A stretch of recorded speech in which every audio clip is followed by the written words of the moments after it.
starts frosting the walls on the inside. It's like, well, that part's kind of realistic, but then he's like, okay, we'll be safe in here. It's like, from what? Frost? And like, it made no sense. Like, it's supposed to be super cold air. It'll kill you upon contact. It's like, okay, let's pretend it's negative 500 degrees outside, right?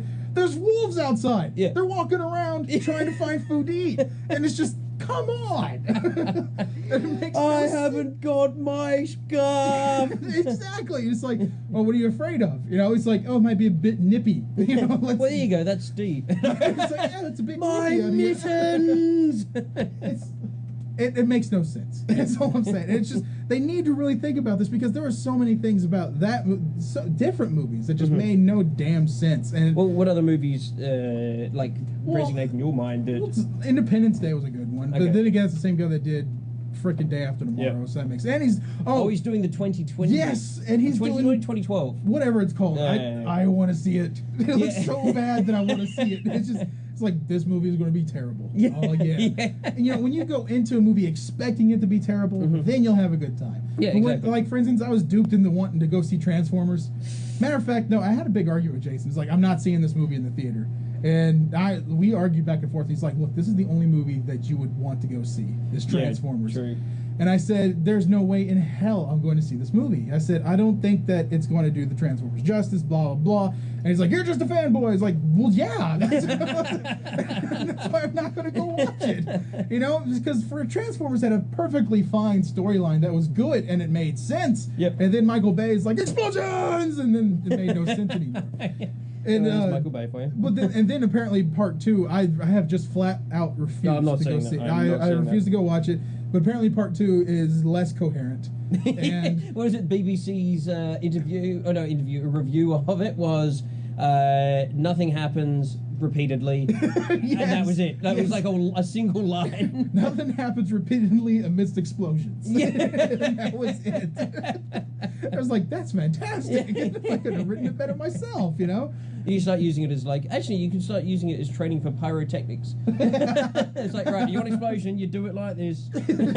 Exactly. You know, I will say this, the Transformers, when they were standing still long enough to where you could actually see what the hell was going on, they look cool for a little bit. Yep. But it's like sometimes it's kind of hard to tell body parts apart. You know, it's like, is that his hand? No, wait, that was his shoulder? Really? Okay. You know, Megatron looked like a giant rose bush. It's not like it didn't make any sense to me, but, you know, hey, that's your vision. Like, spikes everywhere. It's like, he's looking at it and there's just like a jet. He's like, put some spikes on it. Yeah. What? Like, yeah, throw some spikes on it. Like, okay, spikes. Do you reckon that'll actually fly? It doesn't matter. It's an alien spaceship. What do you want from me? Throw some more spikes on it. Sir, it's a ball of spikes.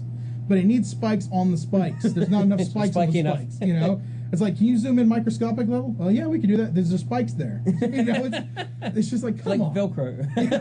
and the little hooks. Because when I want this to be like a bird, you throw it at someone, I want to stick in fur. It's like, okay, sir, get out of the booth. You know, and I've been hanging out with Mark Wahlberg. And you know, I actually started getting a little. Somebody was telling me, it's like, how mad are you at the G.I. Joe movie?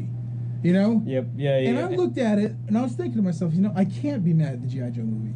There's no way I can. Because if you look at the amount of shit they came out with, toys-wise, G.I. Joe and the G.I. Joe toys, it was for God's sakes, I had a submarine that had wheels on it, that when you put it underwater, it broke off into 7 other submarines, and one of those submarines was literally a missile with a cockpit. It's like, that is the most ridiculous thing on the face of this planet. That's brilliant. But at the same time, when you're a child, it's like, this is probably the most awesome thing that will ever exist in the history of mankind. And for those of you that want to know which one I'm talking about, it's called the Hammerhead. I still have it, I still remember it, and I have all the pieces to it. No, I don't know it. It's a giant submarine. At the front of it looks like a hammerhead shark, and it breaks off into 7 other submarines. That's cool. And like I said, 2 of them. 2 of them are missiles with cockpits, which makes no damn sense whatsoever. I should say torpedoes, not missiles. Torpedoes, okay. Torpedoes with cockpits. Underwater missiles? Underwater missiles. That could be fine. There you go. Underwater projectiles. Yeah, projectiles. And then, you know, they had an airplane called the Sky Shark, I believe, that could fly. And it looked like a shark? No, it didn't look anything like a shark. But it could fly, but they could also turn into a submarine and go underwater. Okay. Which in itself is actually a pretty cool idea if the military get off their ass. You know, come on, government. Wake up. Yeah, seriously, come on, government, do it. But then they had this thing called the General Sherman. No, that's not right. I can't remember. Sherman's a tank, isn't it? No, it was called the General something. General Sherman, I think, but I could totally be wrong. But it was an entire base that would turn into a tank, and it held like 53 GI Joes, and this thing was massive. It was so big that my friend Dustin literally stood on it and rode it down the driveway. I'm not even like a skateboard. He's like, go flying down the driveway. It was awesome. And I looked at this, I want that. Then his dad ran over it. So tank's not so strong now. But there were G.I. Joes in there. Oh my God, there's like 20 of them dead. No, shipwreck. Why weren't you on your boat? Why did you insist on being in the tank? You know, and it's, to this day, I'm still looking for, not off eBay because it's too damn expensive, but I'm looking for the USS Flag. USS Flag was literally as long as this table. It was 6 feet long. And it was about 3 feet wide, and it was an aircraft carrier. No, actually, you have a picture of that in your gallery on 3DBuzz. Yes, I do. I want to turn that bastard into a coffee table because that would be the best coffee table ever. That would be cool. Put some legs on that thing, flip it around because they had an entire side that was open. You could put like remotes in there and stuff, magazines. That would be awesome. It would be the perfect coffee table. And I mean, you know, every chick that would come in and go, "My God, you have the USS Flag. Take me now." You know, and that would be amazing. Like, I can do, but you got to be the Baroness. And there we go. Yeah. Well, I actually, we're going into like old, like memorable movies and things like that. I actually went somewhere which you might be quite jealous of when I was in New York. What's that? I have a picture of it which I'm trying to bring up, and I would like to. You're trying to bring up? Well, I'm trying to find it. No, I got you. It's arguing with me. I can't figure out how to open this picture. There's a big argument going on between me and the computer at the moment. It's new. We'll get over it. But yeah. No, what I was saying though is that those old, I can't be mad at G.I. Joe because the ridiculousness of their vehicles they had and the characters. My God, they had a character that had a sledgehammer, but his hammer was in the shape of a football.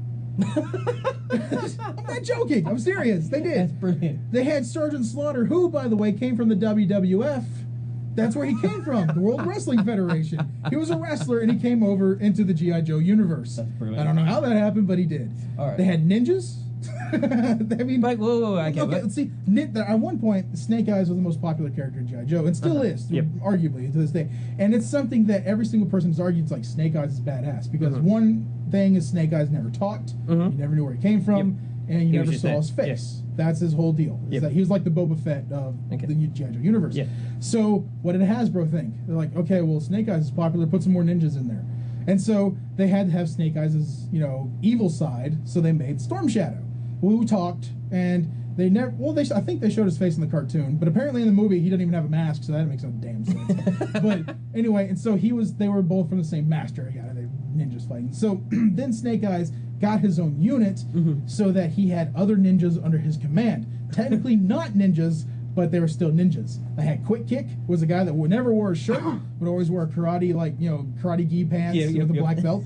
And he had, what was her name? Jinx was this chick that everything she got around, she broke. That's why she was called Jinx. Which would never make sense to me because I swear to God in the cartoon, like tanks would explode for no reason. It's like, why do you have this woman with you? She makes no sense. It's like, everything she gets near, she kills. Don't touch her. But come on, Jinx, you're with me. It's like, what? Are you insane? This mission is going to fail, you idiots. All right. Well, this is the photo I was wanting to show you. Okay, what is this? Do you know this building? Oh, is that the Ghostbusters house? Oh, yeah. That's awesome, dude. I actually went and visited Did you go inside of it? I went inside of it and everything. They have... Do they have the Echo One? No. Oh. They have that out the front. Oh, nice. Because it's actually a working fire department. Oh, really? Like, yeah, there's a fire engine and everything in there. I didn't know they still used it. Yeah, That's no, they cool. still use it, but they also have the Ghostbusters actual sign inside. That is so still cool. there. So yeah, we also got to go up and down on the pole.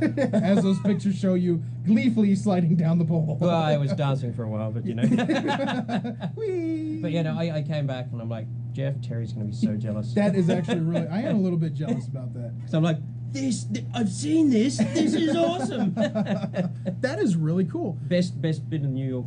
I think the only thing I got close to the Ghostbusters was I got to sit in Echo One when I was at Universal Studios. That was pretty much it. Oh. I'm just gonna... Yeah, it was cool, but I mean, it just didn't feel like, because it was like all old and it wasn't